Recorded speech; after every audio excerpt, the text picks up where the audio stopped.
মধ্যরাতে কলকাতার গার্ডেন রিচে ঝুপড়ির ওপরে ভেঙে পড়ে বহুতল। বাড়ছে মৃতের সংখ্যা। সেই ঘটনার পর থেকেই কলকাতা পুরসভা এবং প্রশাসনের দিকে আঙুল তুলেছে বিরোধীরা। আর এবার তৎপর হলো পুরসভা। নয়া নির্দেশ জারি করা হলো বিল্ডিং বিভাগের আধিকারিকদের জন্য। কলকাতা পুরসভা সূত্রের খবর, বিল্ডিং বিভাগের সাব অ্যাসিস্ট্যান্ট ইঞ্জিনিয়াররা এবার থেকে কাজের শুরুতে নিজেরা নিজেদের ওয়ার্ডে ঘুরবেন। কোথাও কোথাও বেআইনি নির্মাণ হচ্ছে তা খতিয়ে দেখবেন এবং এরপর সেই অনুযায়ী রিপোর্ট তৈরি করে বোর্ডে জমা দেওয়ার নির্দেশ পুরসভার।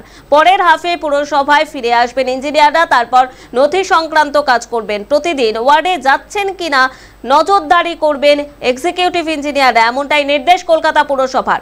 গার্ডেন রিচের বাড়ি ভেঙে পড়ার পর বারবার প্রশ্ন উঠছিল, ওই বাড়ি তৈরির জন্য আদৌ কি অনুমতি ছিল?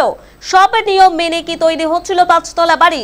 নির্মাণটি বেআইনি কিনা সেই প্রশ্ন উঠছিল। মেয়র ফিরহাদ হাকিম নিজেও কার্যত স্বীকার করে নিয়েছিলেন যে বাড়িটি তৈরির ক্ষেত্রে অনুমোদন ছিল না। সূত্রের খবর, পরিবেশ বিভাগের আইন ভঙ্গ করে যে বাড়ি তৈরি করা হচ্ছিল মেয়রের কাছে রিপোর্টে উল্লেখ করা হয়েছে এমনটাই।